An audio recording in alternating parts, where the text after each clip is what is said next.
Well, I've been looking forward to this one for a long, long time. I remember when I first read the first chapter. It was way back then, and it was on Manga Plus app because where you could catch all these things such as Chainsaw Man, um, We're Polar Opposites, Sakamoto Days, Undead Unluck, and of course the famous In Return Worry Dragon, which is now bi-weekly, by the way. So this itself was very interesting. It was my personal favorite. Not the most popular one on there, but very good. Even to this day, the latest chapters that came out yesterday. So when I saw this getting anime, I was so excited. And here it is, man. And I want to see how well the studio will do with this anime. Especially if it's going to be, 27 episodes. So we're going to get a nice big chunk of the series adapted. If it goes well, we might get season 2. But I'm jumping the gun too far here. So let's talk about the plot.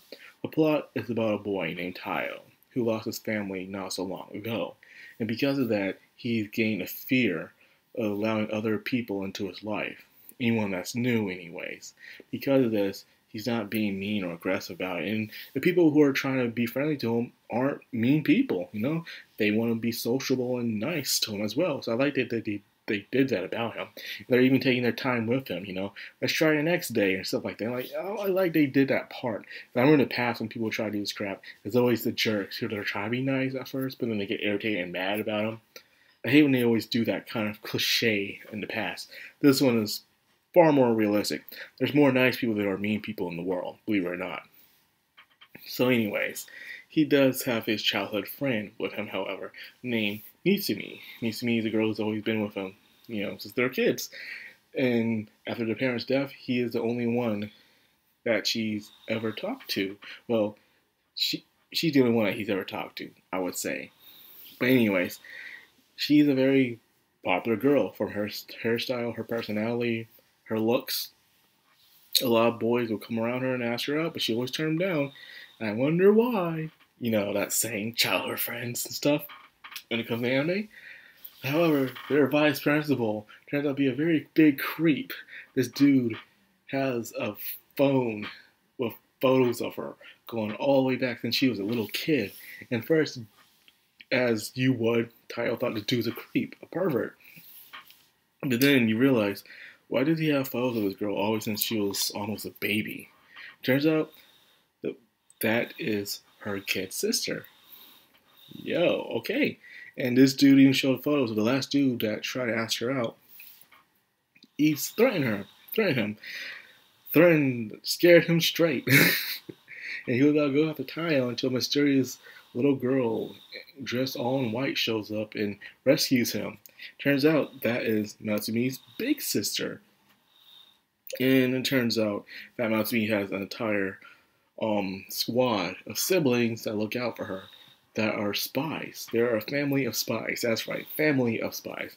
We already went through Spy Family, Buddy Daddies, and I'm not counting Spy Class because that was god awful. It was a Assassination Classroom wannabe.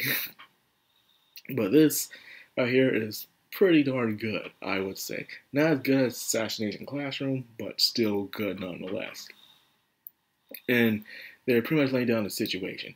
They're a family of spies that, there's an entire organization of spyhood, from assassinations, espionage, intel, all that stuff. And each one probably professionalized in their own section of being a spy.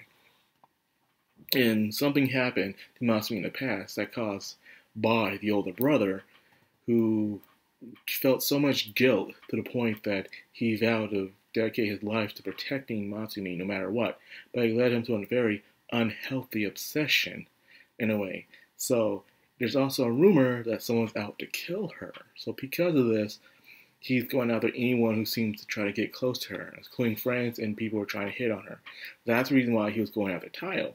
First, he will let it go because Tayo was a childhood friend.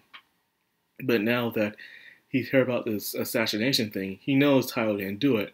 But it's this excuse to go after Tayo. So, very spiteful in a way.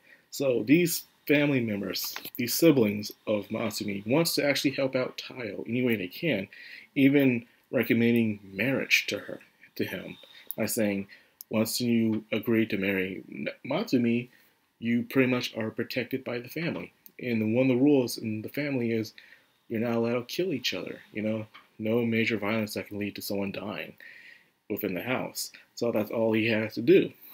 However, Masumi says that's not right, just to marry him for like that. He already lost one family. What's to throw him into another family just for this kind of reason? It's not right. So let's just try to negotiate with the big brother. The big brother is very, very OP.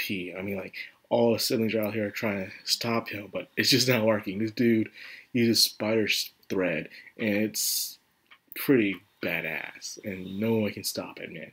Even with a little girl with amazing strength, or a dude with a bucket on his head that can really grow his limbs of unproportioned sizes, it cannot work. His brother is one of the most top class when it comes to spy work, and so he just has a very, very unhealthy obsession of protecting Natsumi. So as they try to protect Tayo from the brother, Tayo comes to a realization of what the big brother, which his name is Kichiro, by the way, and what could happen. Those two in a way are alike. Kichiro almost lost Matsumi because of himself, and he blames himself for that. So he brought upon himself to take action to protect her no matter what. But that protection, that nice goal, made it a very unhealthy obsession at the end of the day, where he dedicates every being for her sake, which was not good. Where Tayo lost his family, and he made his life goal not to be attached to anybody. The point where he has a very unhealthy obsession of not being around people. He freaks out the minute someone tries to talk to him. He has extreme anxiety and stuff. They both took different routes. One of the session of being around someone, like Lou, and one of separating themselves no matter what. Like there's an invisible wall right between them.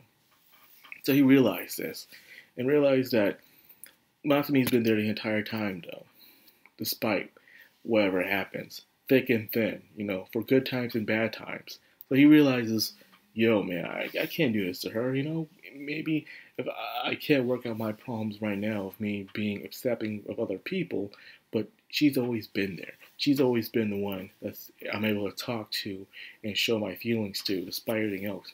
So maybe she is the one. So he agreed to it. He agreed to be part of the family. He put on the ring, and after that, they sealed the deal. Even putting his hands through the spider string. And by the way, that spider string is extremely dangerous, but however, the brother wasn't trying to kill him, or anything like that. So that's why he didn't peel off his hand. If you watch other anime, you know how dangerous that stuff is. That stuff is so strong. With one nice yank by the possessor, it can tear people apart. But it didn't, so you can tell that this was more of a scare tactic for Tayo than anything else. But Tayo did fall for it, and he found his resolve at the end of the episode. And he agreed, becomes Masumi's lover. And that's the end of the first episode. Yeah, a lot of crazy stuff happened. They did pack some information in this episode, but it wouldn't feel like it was a giant info dump, It was well-paced, but yet fast at the same time, if you get what I mean. But entertaining nonetheless. And I'm looking forward to seeing how everyone reacts to it. So far, it was trending for a while on Twitter yesterday, so I was very excited about that. So yeah, good job for that. So we got, on Sundays, we got Mushoku Tensei, and we got this. So what I'm going to do is I'm going to review Mushoku Tensei on Sundays, and on Mondays, I'll be reviewing Mission Yakuza Family. Yeah, and whether anime that might come out this season I might talk about, or even just give a heads up or my thoughts on. We'll have to wait and see. And I will try to be more active this time around. Because yesterday, last season, it was just me talking about Shaman King and Sengoku Yoko, and that was it. And I did do some must-watch and some must-reads, but it wasn't enough to what I needed to do or talk about some new. So there goes that. So anyways, that's all I got for this video. I hope you guys enjoyed. If you did, like, comment, subscribe, and of course, hit that bell icon. This has been Madcrownxox, all anime. Signing out.